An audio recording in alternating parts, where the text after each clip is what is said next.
everyone, it's Joni here. Welcome back to my channel for another video. In this video, I'm going to be sharing with you the 10 things I wish I knew before I began painting with acrylics. I hope that you pick up some great tips today, and if you can think of anything else you'd like to know about, just drop it in the comments below. So let's jump in and get started with number one. Okay, so number one is how to prime and prep your canvas. So if you've noticed over time that your painting looks a little duller and it's lost that nice vibrancy that it had when you first applied the paint, it may be because you forgot this very important step, and that is to apply gesso or an acrylic primer to your canvas before you start painting. Now, the importance of this is that it keeps your painting nice and bright. It keeps it lasting longer. It creates a barrier between the canvas and your paint, and it'll also make the canvas smoother. There are a few really important steps on how to apply this. I've got a link below for a full tutorial on how I apply my gesso to my canvas and all the ways you can do it and the product that I like to use. There's a few out there, so check out the link below this video where you can watch that step by step. But yes, it's very important to properly prime and prep your canvas so that you're happy with the end result and your painting lasts for many, many years. Okay, so let's go into number two. I wish I knew this way back when. A little spray bottle could go such a long way and really contribute to a lot of different techniques. I love using this little bottle. You can use any kind of spray bottle. This is just one that I have. It happens to have a very fine misting spray to it. What I like to use this for is a few different things. I use it for techniques in my painting. I like to use it for creating soft blended backgrounds. I like to use it for creating a drippy abstract effect in my paintings. And one of the biggest things that is really, really important that I like to use this for is misting my paint palette. What this does is it keeps my acrylic paint from drying out, so it'll keep it nice and wet. And I know we all have this problem with acrylic paint because it dries so fast. And trust me, a little spray bottle like this with a fine misting spray, just you have to remember to mist your palettes with it. So every 10 minutes or so, or as often as needed.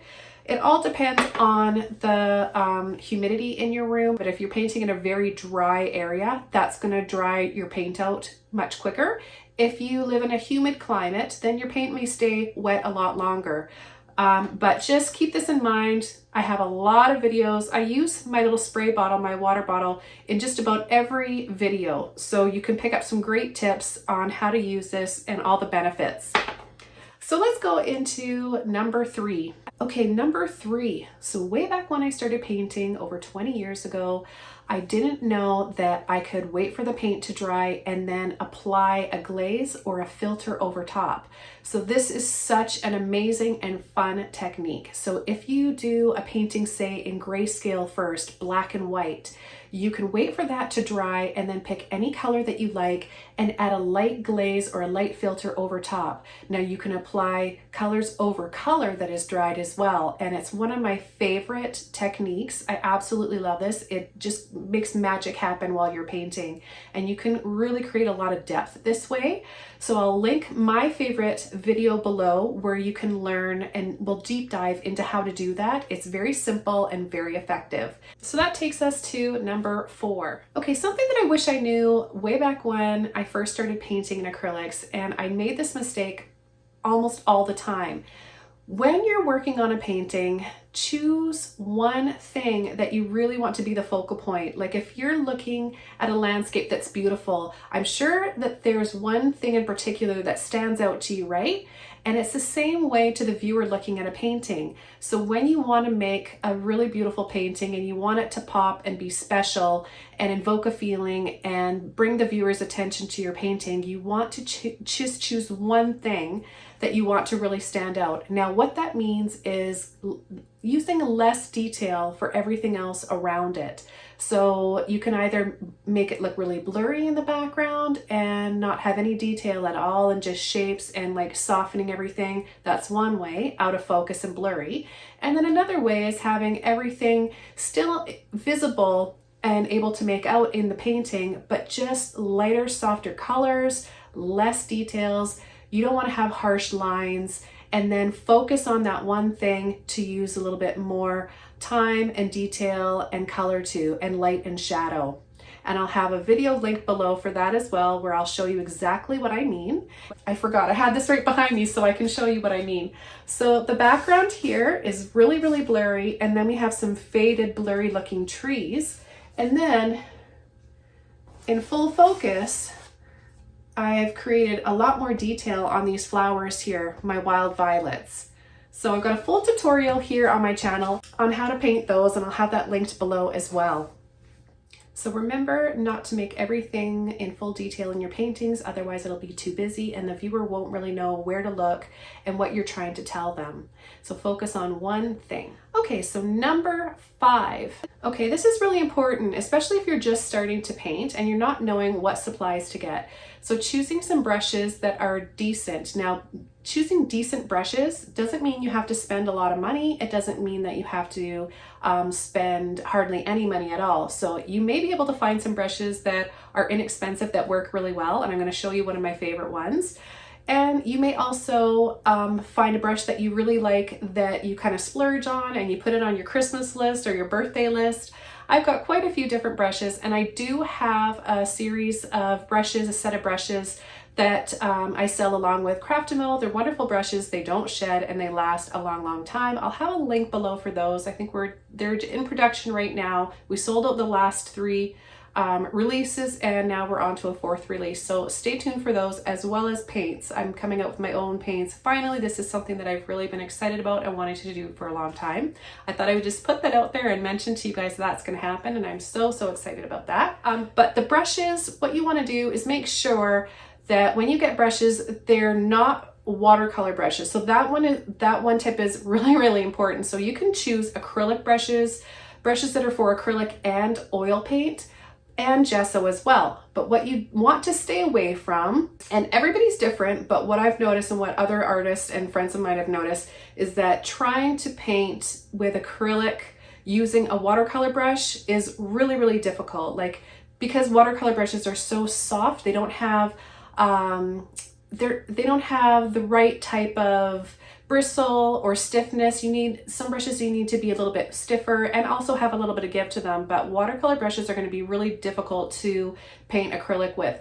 So stay away from those and try to choose brushes that are just for acrylic or acrylic and oil paint, because they're very, very similar in texture and bristles. And I've got one here that I wanted to show you, because this one, everybody asks me where I get my brushes, and I get them from all over the place. And of course, I love the brushes that I have available with Craftimo. But for a mop brush, I have to admit, this one has been my favorite. And you know what? It's a makeup brush. So I got it accidentally, or I discovered it was wonderful for painting accidentally, because I got it for makeup. And then I was actually away somewhere and I didn't have my paint supplies with me, but I had my makeup brushes and I really, really wanted to paint. And so I decided to try it, and these are just excellent brushes. I don't make any money off of these brushes. I'm just sharing with you guys that you can use makeup brushes under $10. I have a whole set of these, and they're under, the whole set is under $15, I believe. Now that depends on where you live, and you can just go to a dollar store or wherever and try out some makeup brushes. Now, what I specifically love about these is that they don't shed. So that's really important. Let's move on to how to wash a mop brush. Now, I didn't know this back in the day, and I was not using these properly or rinsing them out properly or drying them properly. So what I like to do is, once they have paint on them and I know that I'm done using them, I'm going to rinse them out in water, just like you just want to wash them how you wash every other brush. So rinse them out in the water, and then you want to make sure you just go around in little circles like this, because you will lose the shape after you wash them out. Once they dry, and you want to be nice and gentle about how you're drying them, see I'm going around in little circles like this, just to keep those bristles where they should be and make sure that it dries nice and round and poofy again. So you just lay it flat to dry or upright in a container, and it will dry all nice and soft again and look like this again. But that's the one thing you want to make sure that you're doing, is remembering to rinse your brushes out, because acrylic paint dries very fast and it will ruin your brushes really quickly, and you're going to be spending way more money than you have to by going through brushes. So keep that in mind. Okay, so let's move on to number 6. So number 6 actually is about the mop brush again. And I'm going over this because this is what I really, really wish I knew back when I first started painting, and what I want you guys to know too, because it is one of my favorite techniques. And that also includes a little spray bottle. I have a full tutorial on how to blend, how to load, blend, and use this brush to create a beautiful blurry background. But I'm gonna sum it up really quick here, and I will have a link below for that video. So you're gonna wanna watch that because it's very fast, straight to the point, and you're gonna learn a technique in under 5 minutes. So what you wanna do is make sure your brush is dry for this technique. You wanna apply the paint to the canvas. You wanna make sure the canvas is a little bit wet. Don't use too much paint and don't use too much water. So I'm gonna have it listed here in order of the steps, which I just went over with you guys. Now, once you apply the water to the canvas, just a little bit to dampen it, all you want is the canvas to be a little bit damp. Then you're gonna apply your paint, thin amount of paint before it dries. You wanna make sure you do this before it dries. This is the whole, it's the timing. The timing is everything, and the amount of paint is everything. And using a dry brush to come in and soften and blend over. The brush has to be dry. If you happen to pick up too much paint and accumulate too much paint in the brush, you may not be able to blend anymore. So I recommend having a few of these brushes on hand so that you can go back and continue the process using a dry and clean brush. You're gonna be left with a really soft, blurry background that you can use for so many types of paintings. So again, be sure to check out the link below for that video. It's very quick, straight to the point, and you're gonna learn an amazing technique in no time at all. Okay, so number 7, how to pick paints and what types of paints to choose. Now, every artist is different. Everybody has different tastes in what kind of paint they like to use. I'm gonna let you know what I chose back in the day and what I wish that I knew. So when I began painting, I chose thin craft paints to start working with. They were inexpensive. It's all I could afford at the time. And to be honest, there were so many different color options. It was fun picking them out. I really, really enjoyed using them. The one thing that I regret and that I didn't know was that they do tend to dry really, really fast, and they fade over time. So you do get what you pay for with acrylic paints. And now I really, really love painting with thick, heavy-bodied acrylics. The colors that I choose are very personal to my taste and what I enjoy painting with, colors that make me happy. I really love many, many colors, so I like to make my own colors using a few different colors as well. If you can't afford to get all the colors that you want, please get a color wheel and watch my color mixing videos where you can learn how to paint those shades that are really appeal to you and that you want to paint with, but you can't necessarily afford them all. I've got so many options and color recipes here on my channel, in my videos, and as well on Patreon. Have fun picking out your colors and pay attention to what it is that you like to paint, what you want to paint, and let that be a guide in helping you choose the colors that you want. Do you enjoy the texture of thin paint or thick paint? Experiment using both, and know that there are options out there to thicken your acrylics. If you have thin acrylics, you can get mediums that make them thicker. You can get painting extenders. You can get mediums that make your thick acrylics, your heavy-bodied acrylics, much thinner. So nowadays there's so much more out there, many more options than there were when I began painting, but there are affordable options for every painter and every stage and level you're at. So have fun and experiment with as much as you can. Okay, so let's move on to number 8. Okay, this is something that I really wish I knew a long time ago.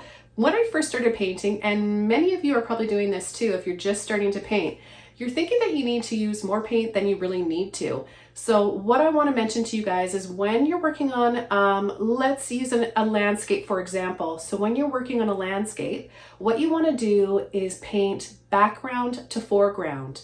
I like to paint background to foreground in thin to thick layers. I've got another one here with kind of a blurry background and more in focus flower here. I do have a tutorial for this one. Somebody asked about this in the last video. And I do have a full tutorial of this here on my YouTube channel. But what I want you guys to know is when you're working on a background, you want it to be thin. So you're going to use less paint and a little bit of water and create that really thin layer of paint. And then you're going to start increasing the thickness, the detail, and the amount of paint you're using as you progress to the foreground. So this really helps to create that depth and the perspective and perception in a painting. So things in the background, in the distance that are more out of focus are going to be lighter and softer. And what you want to do is make it feel like we're right in the foreground here and we can almost reach out and touch that flower, right? And so I've got more detail. I decided to add more brush strokes and little patterns, shadows, midtones, and highlights here for whatever it is you're painting in the foreground. It happens to be a flower here. So I've got so many tutorials demonstrating step-by-step in an easy way to follow along process here on YouTube and on Patreon. I really do love teaching. I started painting many years ago, and then I progressed into teaching, and I saw how it was life-changing for people that had chronic illnesses, people that had debilitating diseases, mental health issues, and I really loved the fact that painting not only brought me joy, but I was able to help others feel the same through painting. So that's what I love to do here on my channel. And I just wanted to add that there because I'm so passionate about it. And I love teaching you guys and sharing what it is that I love to do with you all. And I thank you guys for being here and giving me an audience and a platform to keep doing this. Okay, so let's move on to number 9. Okay, so number 9 is how to seal a painting properly. And now I'm going to let you know why it's important to seal your painting and when to seal it and how to. And I have a full-length tutorial on how to seal your paintings. It's straight to the point, it's quick, and I'm showing you the products that I like to use. There's many different ones out there, how to do it properly, because it's really important to know how to do it properly. Otherwise, you could be ruining a painting. So why you want to seal a painting and why you should seal a painting is probably really obvious. You want to protect that and have it last a long time. When you're choosing a sealer, be sure to read the back and make sure that it's non-yellowing and it's archival. So you want it to be specifically for art and that it will not yellow over time and that it's clear. Now, once you do that, you're going to have many options on the finish that you want to have. So there's different finishes. There's high gloss, there's semi-gloss, there's satin, and there's matte. And there may be a few others in between there. So you want to choose what's appropriate for you or your customer or where you want to hang it. Remember that anything that's really high gloss and glossy is going to create a glare. So that takes me to the next thing that's really important about applying a sealer. Now, if you want to take photographs of your artwork, say to add to your shop, or just photographs in general to put on your social media and your platforms, make sure you take the photos before you apply the sealer, because even sometimes with a matte sealer, you'll have a glare and you won't be able to get a proper photo, a nice clear photo of your painting. And I didn't know that then, and I would try to take photos, professional photos, after I had applied the sealer, and it was just a horrible mess and I could never get good pictures. And once you got that sealer on, it's going to be really difficult to take it off without damaging your painting. So please save yourself the agony and take your photos of your artwork before you apply the sealer. Now, when you're applying the sealer, it's important to know what to use. There's a few options. Some people like to use a sponge. Some people like to use a brush. I prefer to use a brush. And some people like to use a spray. I don't think there's really any right or wrong way to do it, but you want to make sure that you're applying it under a very good light, and you've got to get down on all levels and see if there's any blank spots or bare spots that you miss, because most likely there will be, and you're not going to see it at first glance and just from one angle. You have to look around at all angles, make sure it's under a good light, make sure that it's even, and the instructions are on the sealer itself, how to apply it. But I'm going to go into more detail with you on how to do that, and you can watch me do it. And I have a few different paintings I'm going through, so you're going to see the process over and over. It's repetition that will help you learn something. So I'll have that link below for that video. It's going to be really helpful for you guys. How to clean your brushes after you apply the sealer that I like to use, and options for you guys. So that is really, really important after you create your beautiful work of art, how to seal it, what sealer to choose, what finish you want, and how to clean the materials up after. Okay, so now we're at the end of the list. Number 10, probably the most important one on my list, and that is to be okay and at peace with not making a beautiful painting. So we paint so much, and sometimes they're going to be beautiful, sometimes they're going to be a mess and we're going to hate it and we're going to want to throw it away and it's going to make us want to cry. But I want to reassure you guys that even when we're making mistakes and creating a bad painting, that it's never a waste of time, because we're always learning and we learn best from our mistakes. But be okay and be at peace with yourself when you're not happy with your paintings and you made a mistake. It doesn't matter how long you've been painting for, we always make them. And you're just going to be more at peace with yourself when you come to the acceptance of that. Not everything's going to be perfect all the time, and that's okay. I want you guys to also know that it's really important to stay true to yourself and true to your creativity and your rendering of how you see things and how you paint them. It's easy to get persuaded and distracted and let down by how others view and value our work. And don't ever let that stop you from creating, because we all have creativity and no one can judge that. It's personal and it's how we express ourselves. So if somebody doesn't like your painting, that's their opinion. They don't have to like your painting. It's how you feel when you created it more than, it's more, I often say it's more important with how you felt while you were creating than with the end result. If you happen to love your painting at the end of your painting session, then that's amazing, that's great. But it's art therapy most of the time, and just try to stay in the moment and enjoy the process and don't think about anything else. That can be hard to do when you're first starting to be a painter, but the more you paint, the longer you paint, you'll kind of get into that flow and that rhythm, and you'll just eventually tune out everything else and you'll be at peace with painting. So be easy on yourselves and don't expect too much. Just try to appreciate that you have the time to sit and paint, even if it's just 10 minutes a day. That's all you need, and it'll bring you some calmness and comfort during the day. So I hope that this video was inspiring in any kind of way and you guys picked up some great tips. Thanks so much for watching. Don't forget to check out the list of links that I've got below, where you can go into more depth on how to do all the things I talked about in this list of 10 things that I wish I knew when I started painting. I could go on and probably have a list of 100 things, but I'll save some more for some future videos. See you guys soon in another video. Bye!